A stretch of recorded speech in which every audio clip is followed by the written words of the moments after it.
They say money can't buy a backbone, and being broke doesn't mean you don't have one. When Marcus Carter, a black single dad with grease under his nails and more heart than cash, dropped to his knees in the Seattle rain to fix a tire for a shaking teenager, he thought he was just helping a kid get home. He didn't realize he was tightening the bolts on his own future. He didn't ask for a tip. He just wanted her alive and off this dangerous block. So when a line of black SUVs boxed in his tiny shop the next morning, led by Victoria Sterling, the billionaire ice queen of the city, Marcus was sure his luck had finally run out. He braced for a lawsuit. Instead, he got an offer that would crack open every secret in Seattle. The rain in Seattle didn't just fall. It pressed down, heavy and relentless, as if it were trying to wash the whole city off the map. It was 11:45 p.m. on a Tuesday. Under the flickering fluorescent lights of Carter Auto Repair, a grand name for a tired two-bay garage in the rougher edge of Soto, Marcus wiped his hands on a rag somehow filthier than his skin. He was 32, but the silver threading through his tight curls at the temples made him look closer to 40. Being a black single dad to a 7-year-old girl, Zuri, while drowning in the debt left by his late wife's medical bills, had a way of putting years on a man's face. His back ached, his eyes burned. His mind was halfway on the overdue electric bill when his hand went for the switch. Headlights cut through the downpour. Blue-white xenon beams sliced across the wet asphalt. Too bright, too clean for the street. They belonged to a car worth more than his whole building. A sleek silver Porsche 911 Carrera. It limped instead of rolled. The front passenger side scraped the road, metal grinding, sparks flashing and dying in the rain. The Porsche staggered to a stop right in front of his bay door. Marcus glanced at his watch and sighed. Zuri was next door with Mrs. Gable, probably asleep on that ugly floral couch, but he hated being late to pick her up. "Just lock up, Mark," he muttered under his breath. He stepped into the storm. The driver's door opened and a girl stepped out. She couldn't have been more than 16. Her dress looked like poured silk, now plastered to her skin, and she shook so hard he could hear her teeth over the rain. I don't know what happened," she stammered, tears tracking down a face that still had the softness of childhood. "It made this loud noise and then it just pulled and my phone died and I can't find my dad." She didn't just look upset. She looked like the world was falling in on her. Marcus's resolve to close vanished. In her frightened eyes, he saw Zuri a decade from now, stranded on a dark street. If that ever happened, he'd pray someone like him was there. Hey, you're okay," Marcus said, hands raised so she could see they were empty. "Get inside the shop where it's warm. I'll take a look." I don't have any cash," she whispered, hugging herself. "My stepmom is going to kill me if she knows I took the car." "Kid, you're going to catch pneumonia out here. I didn't ask for cash," he said gently. "Inside, come on." He guided her to the battered office chair by the old space heater and shoved it closer with his boot. He unscrewed his thermos and handed it to her. "It's decaf," he said. "Drink, hands around the cup, warm 'em up." Out at the Porsche, the diagnosis came fast. The tire was shredded, a full blowout. He grabbed the jack. No air gun. He wasn't about to wake the neighbors at midnight. So he went old school with a lug wrench. Rain soaked his coveralls, clinging to his deep brown skin as he cranked each bolt by hand. 20 minutes later, he wrestled the ruined rim off and mounted the spare. It was just a donut, but it would get her home. When he stepped back into the office, dripping, the girl had stopped crying. She was staring at a frame on his desk. Marcus and Zuri at the zoo, Zuri's little brown hands gripping a balloon almost bigger than her. "She's cute," the girl said, voice small but steadier. "She's a menace," Marcus said, managing a tired smile. "But I'm stuck with her." He wiped the rain from his face. "You're good to go. But listen up, this is a spare, no more than 50, straight home. Got it? You need to call someone?" Fear flared again in her eyes. She shook her head hard. "No, if I call, it gets worse. I just need to get the car back before he notices." Marcus hesitated, then grabbed one of his oil-stained business cards and a Sharpie. He scribbled on the back and held it out. "Take this. If anything feels off, if it shakes, if it dies, you call this number, day or night. My name's Marcus. I'm Chloe, she said, taking the card like it was a lifeline. Thank you, Marcus. You're not like what my dad says about people down here. Drive safe, Chloe, he said. He watched the taillights disappear into the rain, then finally locked up, collected a sleeping Zuri from Mrs. Gable, and walked into his cramped one-bedroom apartment, thinking about the electric bill and the leftover noodles in the fridge. He figured it was just another Tuesday. He was wrong. Wednesday morning showed up pretending to be calm. The sky was a bruised purple, the rain finally taking a break. Marcus was under the hood of an '09 Honda Civic, fighting with a stubborn alternator when the light in the garage dimmed. Not clouds, steel. 3 black Cadillac Escalades rolled up in a tight formation, blocking the entrance to Carter Auto Repair like a wall. Marcus wiped his forehead with his forearm, leaving a smear of grease. The bank, he thought, stomach dropping. Maybe they'd come to collect. But bank people didn't travel in motorcades and $1,000 suits. The middle SUV's door opened. A driver in a suit stepped out, then opened the rear door with practiced deference. The woman who stepped out looked like a hostile takeover in heels. Tall, white suit so sharp it made his tired shop look even dingier. Hair in a precision-cut blonde bob, sunglasses even though the sun hadn't fully committed. She didn't walk, she cut across the concrete, each heel strike snapping like a gunshot. 2 more men in suits flanked her, the kind of security that actually knew how to hurt people. Marcus set down his wrench and rose, wiping his hands on a rag. "Can I help you?" he asked. "Detailing place is 2 blocks down if that's what you're looking for." She stopped 5 feet from him. Slowly, she removed her sunglasses, revealing eyes like cold steel. "Are you Marcus Carter?" she asked. Her voice was smooth, educated, and dangerous. "That's me," Marcus said, folding his arms. "And you are?" "Victoria Sterling." The name hit like a socket wrench to the chest. Victoria Sterling, CEO of Sterling Dynamics, tech giant, real estate shark, one of the richest women in the Pacific Northwest. Her face had been on the cover of Forbes last month, right next to a headline about breaking ceilings and crushing rivals. "Okay," Marcus said carefully. "What can I do for you, Miss Sterling?" She reached into her spotless blazer, pulled out a crumpled rectangle, and flicked it onto the workbench. His business card. "My daughter Chloe came home last night smelling like hydraulic fluid and cheap coffee," Victoria said, her voice dropping lower, turning lethal. "She was driving a car she is not licensed to drive, terrified out of her mind. And this," she tapped the card, "was in her pocket." She stepped in closer, violating his space. Her bodyguards tightened up. "I know how men like you work, Mr. Carter," she said quietly. "You spot a scared, rich girl in the wrong neighborhood. You find a problem with her car, play the hero, get her information. Then what? Blackmail? Grooming?" Heat flushed Marcus's face. Anger hit him so fast, he had to inhale before he spoke. "Come again?" he said. "You heard me," she snapped. "The tire was ruined. My mechanics confirmed a blowout. Yet, conveniently, you were right there to rescue her. How much did you charge her? Or does the payment come later?" Marcus let out a humorless laugh and tossed the dirty rag down beside the card. "Oh, you think I slashed her tire," he said, voice low but steady, "so I could stand in a thunderstorm changing it for free?" "You expect me to believe you did it out of the goodness of your heart?" Victoria asked. "Lady, you might want to check your tire pressure sensors, not my character," Marcus replied. "You're asking the wrong questions." "Don't play coy with me," Victoria hissed. "I could buy this block and turn it into extra parking by noon. I want to know exactly what you said to her. She cried all night. She wouldn't speak to me or her father, just clutched this filthy little card." "She was crying?" Marcus asked. The garage went quiet.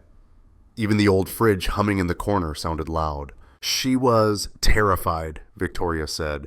"What did you do to her?" Marcus stepped closer to the workbench, fixing his gaze on hers. His dark brown eyes burned with something she hadn't seen in a long time, unvarnished truth. "She was terrified, all right," he said, "but not of me, not of this neighborhood, not even of the dark. She was scared that her stepmom, I'm assuming that's you, was going to kill her for taking the car." He didn't raise his voice. He didn't need to. "She was soaked to the bone, shaking," he went on. "I gave her decaf and a place to warm up. I changed her tire so she wouldn't be stuck out on I-5. in the middle of the night. I didn't take a cent. I gave her my number because that spare is trash and I didn't want a 16-year-old girl stranded again. He tapped the card with one finger. That's not a ransom note, Miss Sterling. That's just a decent human being doing what he's supposed to do. I know that probably sounds strange from where you sit on the food chain, but down here, we look out for people. For a heartbeat, something in her eyes cracked. The ice didn't melt, but it shifted. You didn't charge her? Victoria asked quietly. Not a penny? Not a penny, Marcus said. She flicked her fingers, telling her guards to ease off. She picked up the card again, turning it between her manicured fingers, studying the ink on the back. Call if not safe. Marcus. Silence stretched. The threat wasn't gone, but curiosity slipped in beside it. My husband, Victoria said at last, her mouth twisting around the word. Richard, he thinks you're a predator. He wanted to call the police. I wanted to look you in the eye first. Well, you've seen me, Marcus said, reclaiming his wrench. If you're done throwing accusations around my shop, I've got an alternator to fight. Unlike some people, I don't get paid just for breathing. It was a risk, that jab, but Marcus was past caring. Instead of snapping, Victoria's lips curved into a slow, calculating smile, the look of someone spotting a new piece on the board. You're bold, Mr. Carter, she said. I appreciate bold. She slipped a checkbook from her bag. I owe you for the service. What's your hourly rate?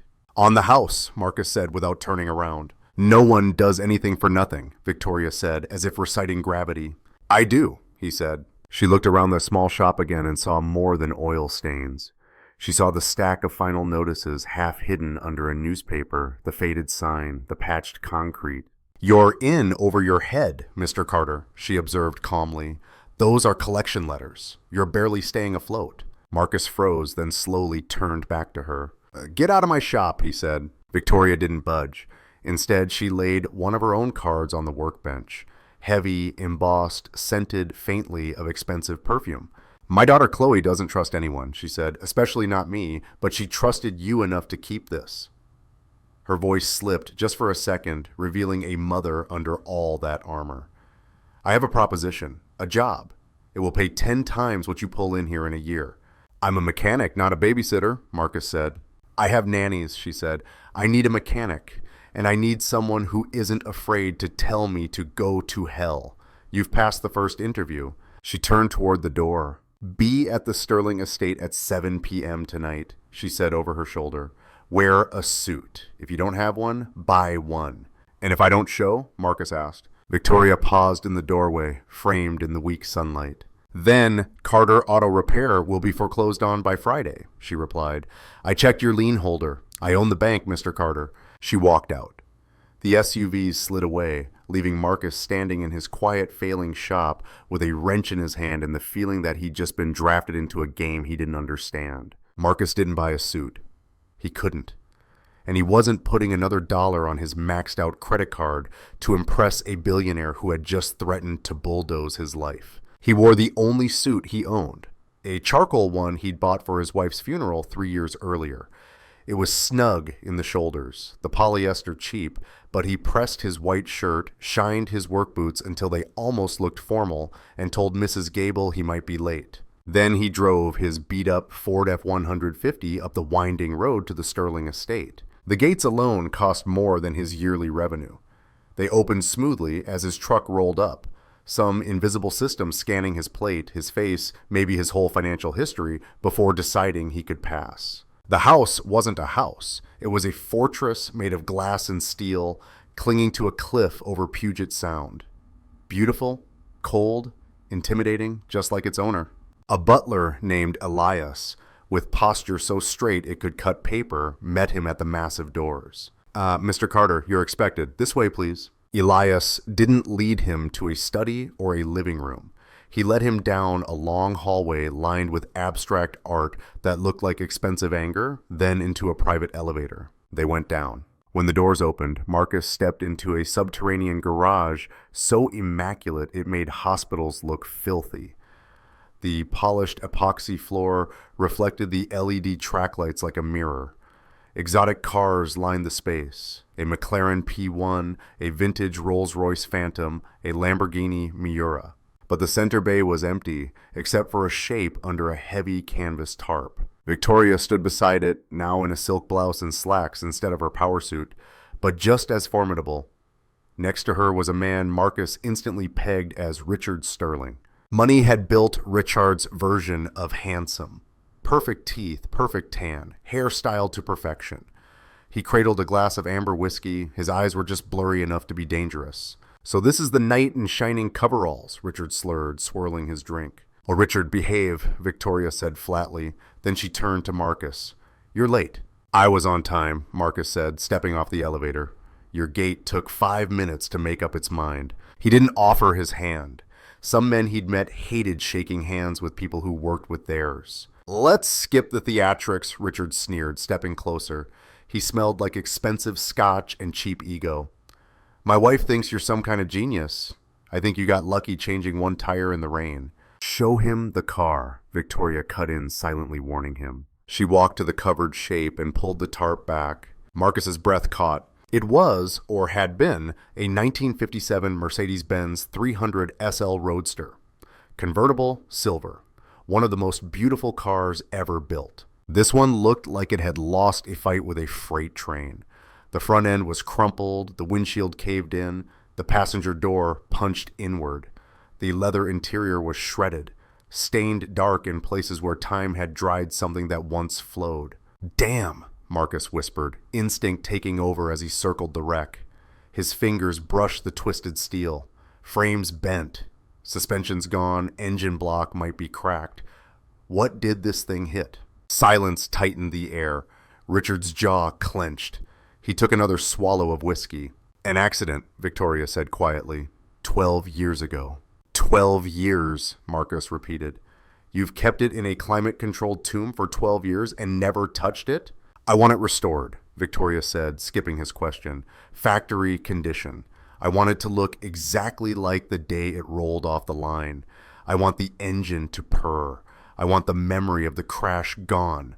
"It's a total loss, Miss Sterling," Marcus said honestly. "To fix this, you rebuild from bare bones. Parts for a 57 SL aren't exactly on Amazon. You're looking at 6 months minimum, maybe a year." "I don't care how long it takes," she replied, intensity sharpening every word. "And I don't care what it costs. I've secured a warehouse of parts in Germany. They arrive next week. You will work here every night, 6 p.m. to midnight. You keep your shop during the day. Your nights belong to this car." "Why this one?" Marcus asked. "You could buy 10 perfect ones for what this is going to run you." "Because this one is mine," she snapped, then softer. "It's all I have left from before." "Don't touch it," Richard suddenly barked. He slammed his glass down so hard it rattled tools on a nearby bench. "Victoria, this is insane. That car is cursed. It killed—" "Richard!" Victoria's shout cracked off the concrete. It was raw, almost feral. "Get out! Go upstairs!" Richard glared at Marcus with pure hate. "You fix that car, grease monkey, and you'll regret it," he hissed. "Some things stay broken for a reason." He stalked to the elevator. When the door shut, Victoria exhaled like she'd been holding her breath since the accident. She leaned a hand on the McLaren's fender, suddenly looking human. "The job pays $50,000 a month," she said, eyes on the floor, "plus a completion bonus. 2 months and your debt is gone. Zuri's future secure." Marcus stared at the wreck, then at the woman who seemed just as shattered. He saw those red final notices back at the shop. He pictured Zuri's worn-out shoes, the way she stared at bikes in store windows and never asked. "I want half up front," Marcus said.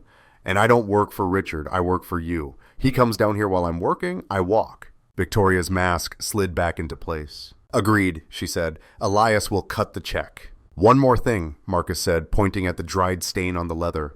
"That blood?" Victoria turned away, walking into the shadows. "Just fix the car, Marcus," she said. "Please." 3 weeks later, Marcus was bone-deep exhausted, but for the first time in years, money wasn't the thing keeping him up at night. The check had cleared.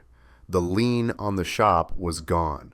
He'd even bought Zuri a new purple bike with handlebar streamers that she'd screamed over. But the Sterling estate was draining him in other ways. Every night at 6 p.m., he swiped his badge at the gate, walked past art that probably cost more than his truck, pulled on fresh coveralls into the underground garage, and went another few rounds with the Mercedes. He'd stripped it to the chassis and was pulling the frame back into alignment, millimeter by millimeter. It was quiet, lonely work until Chloe started showing up. At first, she came down for excuses, grabbing a soda from the garage fridge, wandering through like she'd taken a wrong turn. Then she stopped leaving. She claimed a stool near his workbench, doing homework while he welded.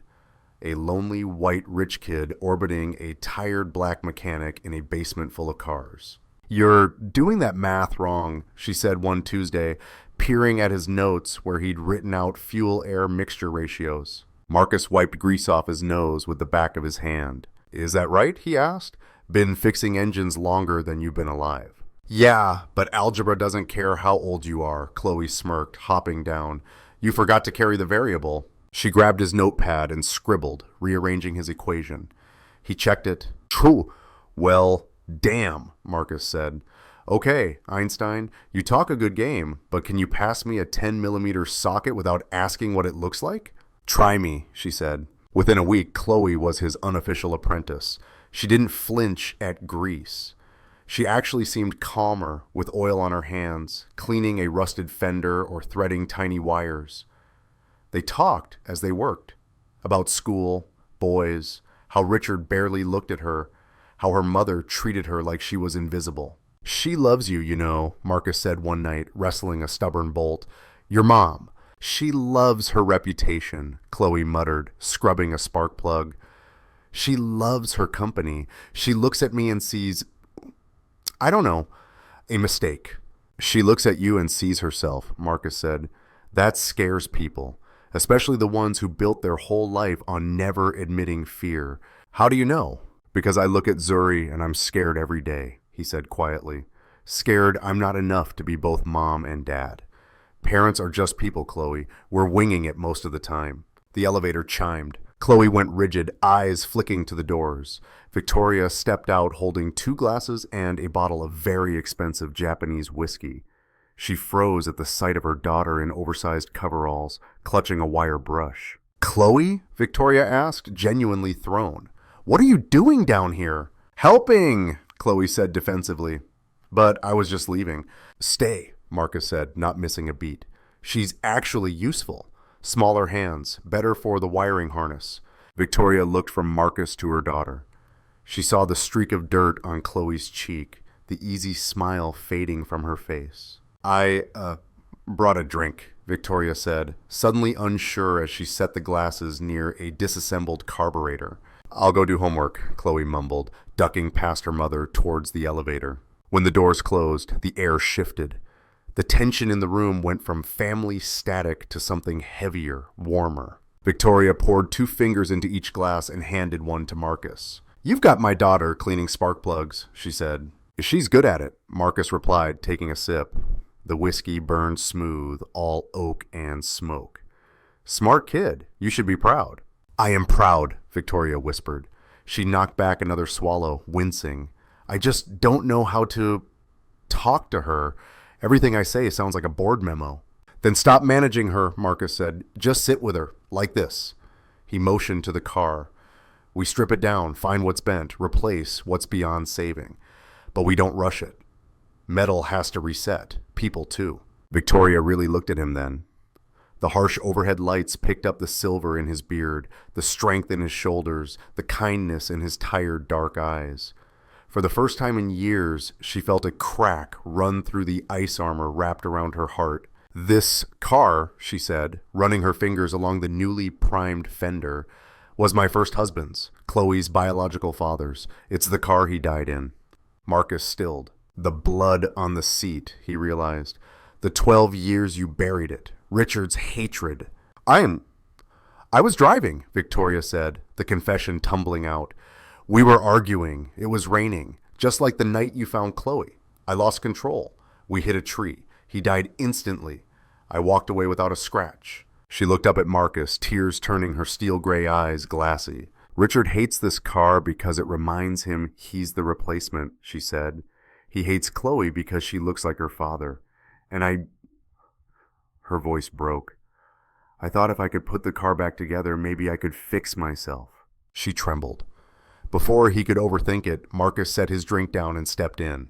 He wrapped his arms around her. It didn't start as romantic. It was the same way he held Zuri when she woke screaming from a bad dream. Solid. Protective. Letting her lean all her weight on him. She smelled like Chanel No. 5 overlaid with something raw and human. Grief. Victoria went stiff for a heartbeat, then melted. She buried her face in his greasy coveralls and sobbed. Not pretty. Contained tears, deep, ugly sobs that echoed in the cold garage. It wasn't your fault, Vic, Marcus murmured, his rough palm smoothing over her sharp bob. It wasn't your fault. They stood there for a long time.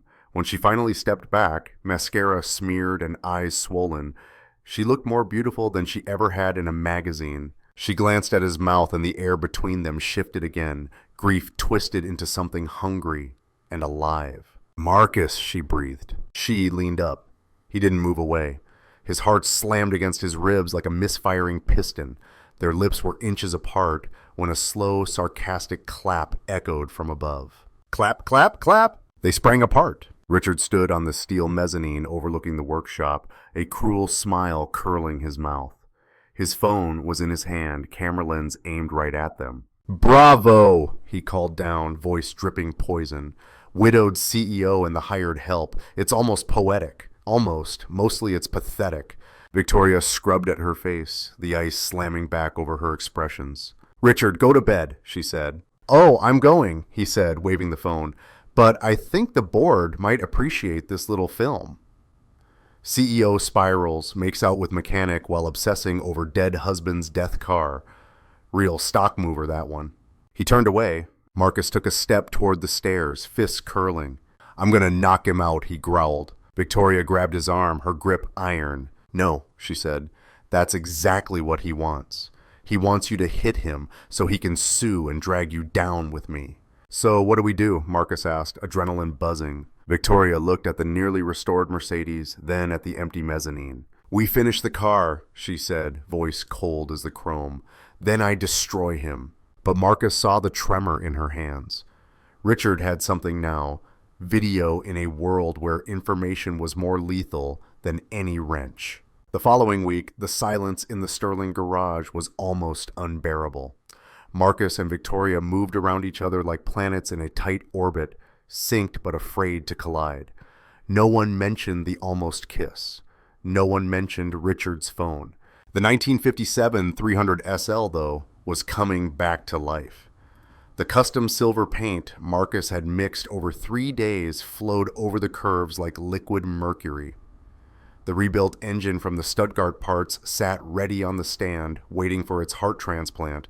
The air felt charged, like the pressure drop before a storm. It broke on a Friday morning. Marcus was back at Carter Auto Repair, under someone's sedan, whistling and mentally planning a weekend aquarium trip with Zuri when tires shrieked outside. Not one set, many. Police, search warrant, nobody move. The shout was followed by the crash of his office door getting kicked in. Marcus slid out from under the lift, heart punching his ribs.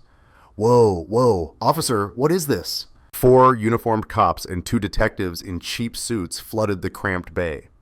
One detective with a bulldog face and permanent scowl shoved a folded piece of paper against Marcus's chest. Marcus Carter, you're under arrest, he said. For what? Marcus stammered as they yanked his arms back and slammed him against the cold metal of the lift. Steel cuffs bit into his wrists. Grand larceny, receiving stolen property, corporate espionage. The detective rattled off while patting him down. We got a tip you've been stripping parts from Sterling Dynamics' private collection. That's insane, Marcus shouted, struggling. Miss Sterling hired me. I work for her. Yeah? She hire you to stash a $50,000 fuel injection system in your locker too? Another officer called from the back. He walked out holding a clear evidence bag. Inside was a pristine, gleaming vintage Mercedes fuel pump. Marcus stared at it like it had grown in the bag. I've never seen that in my life, he said. That belongs on the car I'm restoring. Save it for the judge, grease monkey, the detective snapped. They dragged him out. Doors opened, blinds twitched. Mrs. Gable stood on her porch, hands slapped over her mouth. At least Zuri was at school and couldn't see her father shoved into the back of a cruiser. Still, shame burned hotter than any welding flame. As the patrol car pulled away, Marcus saw a familiar black Escalade parked down the street. The rear window lowered just enough. Richard Sterling's face appeared, smiling like he'd won. He raised his hand in a mocking salute as the siren drowned out Marcus's shout. In the holding cell, time stopped meaning anything. It smelled like bleach and hopelessness. Marcus sat on the metal bench, head in his cuffed hands. They had his phone. He couldn't call Victoria. He couldn't call Mrs. Gable. He thought about Zuri. If he wasn't out by 3 p.m., Child Protective Services would be notified. Richard knew that. This wasn't just about ruining a job. It was about erasing his life as a black single father in one calculated move. Across town in the mirrored tower of Sterling Dynamics, Victoria was mid-board presentation when her phone buzzed. A text from Richard. Check the news. Your boy is in chains. Resign as CEO by 5 p.m. or I release the video of you two and testify that you were his accomplice. I'll take the company, the house, and full custody of Chloe. Victoria went white. Her chair crashed backward as she stood. Meeting adjourned, she said, voice shaking with rage. Now! She sprinted to her office, dialing her legal team. Get Marcus Carter out, she barked when they picked up. I don't care what the bail is. I don't care which judge you have to charm. Buy the courthouse if you have to. Miss Sterling, her lawyer said carefully, we can't. The DA's pushing for no bail. They're calling him a flight risk, and Richard has already given a sworn statement claiming he uncovered the theft. If you interfere directly, it looks like obstruction. It makes you look guilty. Her phone hit the wall and shattered. Victoria sank into her leather chair and stared at the city she practically owned, feeling helpless for the first time in years. If she stepped in now, she confirmed the scandal and handed Richard everything. If she stayed out of it, Marcus went to prison. The office door creaked open. Victoria expected her assistant. It was Chloe. She looked different. No oversized hoodie, a blazer stolen from Victoria's closet. Chin up, eyes blazing. He didn't do it, Chloe said. I know, Victoria whispered, but I can't prove it. Richard is an idiot, Chloe cut in. She crossed the room and set a laptop on the desk. He thinks just because he pays for the fancy security system, he controls it. He forgot who he's been forcing into coding lessons every summer. Victoria sat forward slowly. Chloe, what did you do? She asked. I hacked the house network, Chloe said, fingers flying over the keys. Richard nuked last night's garage footage. He thought that was enough. He forgot about the cloud backup on the nanny cam he installed to spy on you. She hit enter. Grainy night vision popped up. The garage. 3 a.m. Richard walked in with a man in a hooded sweatshirt. They went straight to the Mercedes. Chloe hit the volume. Planted in his locker, Richard's tiny but unmistakable voice said as he handed the man an envelope and the boxed fuel pump. Call the cops at 9 a.m. sharp. Victoria clapped a hand over her mouth. Then she lowered it and looked at her daughter. For the first time, she didn't see a problem. She saw a soldier. How you recorded this? Victoria asked. I recovered it, Chloe said. Mom, you have to go get him. Forget the board, forget the company. If we leave Marcus in there, we're trash. Victoria stood up. She came around the desk, grabbed Chloe's face in both hands, and kissed her forehead fiercely. Get in the car, she said, snatching up her keys. We're going to the station. The police station buzzed with activity, phones ringing, officers moving, paperwork everywhere. It all went quiet when Victoria Sterling walked in with Chloe at her side, clutching the laptop. She didn't look like a polished CEO today. She looked like a storm in designer heels. I need to see the captain, she told the desk sergeant. Ma'am, you can't just... I am Victoria Sterling, she said. My taxes pay this building's mortgage. Get me the captain. 5 minutes later, she was in the captain's office with the bulldog detective from Marcus's shop leaning against the wall, smug. Oh, Miss Sterling, the captain began, nervous. We're just finishing the paperwork. Open and shut case. We found the stolen property. You found planted evidence, Victoria cut in. Chloe, show them. Chloe opened the laptop and hit play. The office went quiet as they watched Richard commit a crime in green-tinted night vision. The detective's face drained from red to white. The captain's jaw clenched. Let me guess, the captain said calmly to the detective. Your tip came from Richard Sterling.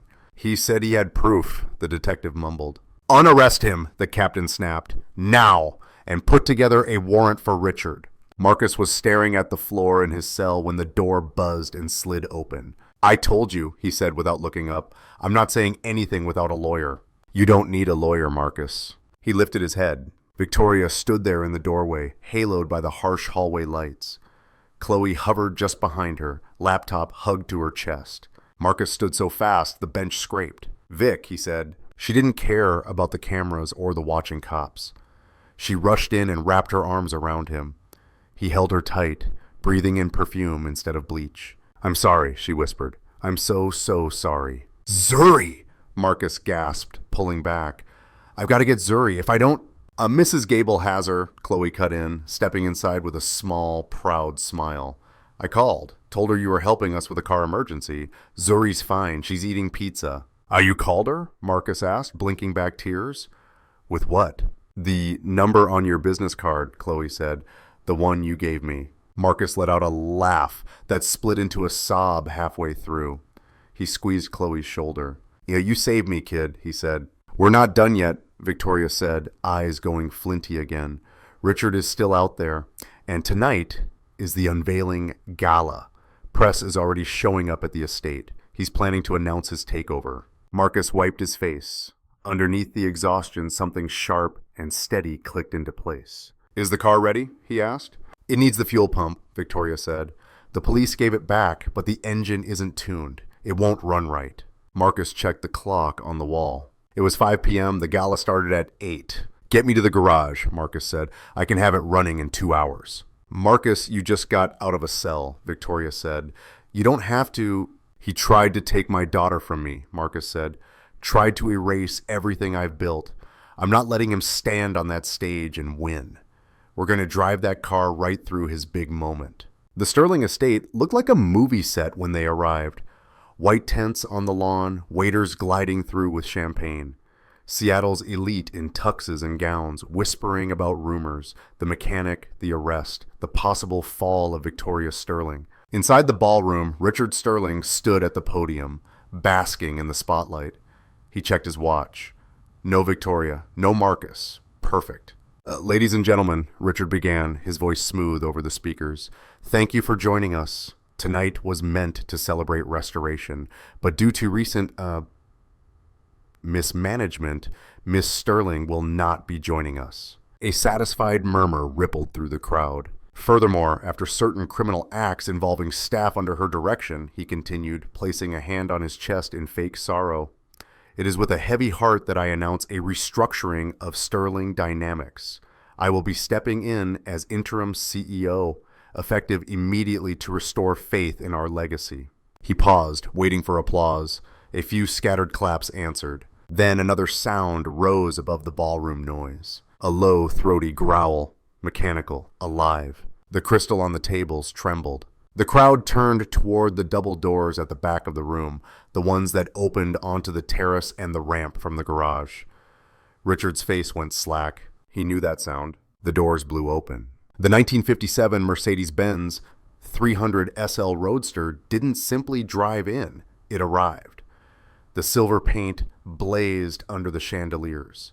The engine snarled, a perfect fusion of German engineering and a black mechanic's stubborn will. Marcus was at the wheel, the tuxedo Victoria had grabbed for him on the way in, making him look like he belonged on a magazine cover instead of under a lift. In the passenger seat sat Victoria, in a red dress that looked like war paint and victory all at once. Marcus eased the car through the parted crowd and rolled it to a stop at the foot of the stage.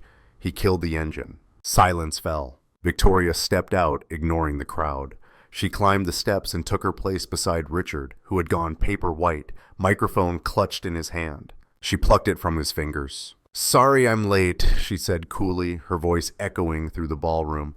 I was busy picking up my lead mechanic from a false arrest. She pointed to the giant screen behind them, where Richard's logo loomed. Chloe, she said. The logo vanished. In its place, night vision footage played. Richard in the garage, the hooded man, the fuel pump, the envelope of cash, the order to frame Marcus. Gasps rippled through the crowd. Phones came up, cameras flashed. Richard lunged for the laptop connected to the projector, but someone hit him mid-stride. Marcus launching himself on stage. He pinned Richard easily, the years of hauling engines giving his grip an iron lock. "That's for the car," Marcus muttered into his ear. "And this," he nodded toward the edge of the stage. The bulldog detective and 2 uniformed officers stepped out from behind the curtain, badges flashing. "Is for the tire," Marcus finished. They hauled Richard up, cuffing him in front of hundreds of witnesses and a wall of cameras.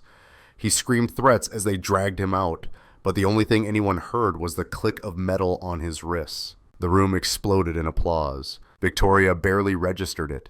She crossed the stage to Marcus, who was straightening his tux. "You clean up well, Carter," she said, a real smile tugging at her mouth. "I try," he said. "So, does this mean I get that bonus?" Victoria laughed.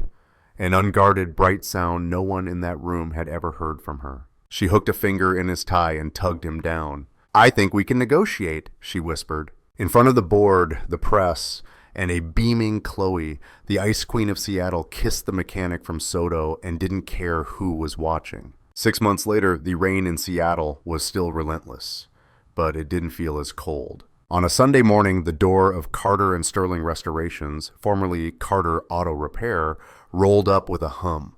The shop now stretched across the whole block. The peeling paint was gone, replaced by brick and climbing ivy. But it still smelled like oil, coffee, and hard work. Marcus walked out, wiping his hands on a rag. No tux today, just clean coveralls with Marcus stitched in gold thread on the chest, a gift from Zuri. "Ease off the clutch," he called. "Slow, don't fight it." The silver 1957 Mercedes-Benz 300 SL Roadster lurched forward, then died with a violent cough. Chloe groaned and dropped her forehead onto the steering wheel. "I'm gonna wreck it. Mom is going to murder me." "Your mom is not going to kill you," Marcus said, leaning in through the open door. "And you're not killing this car. We rebuilt it to survive the apocalypse. Try again. A little more gas this time." Chloe took a breath.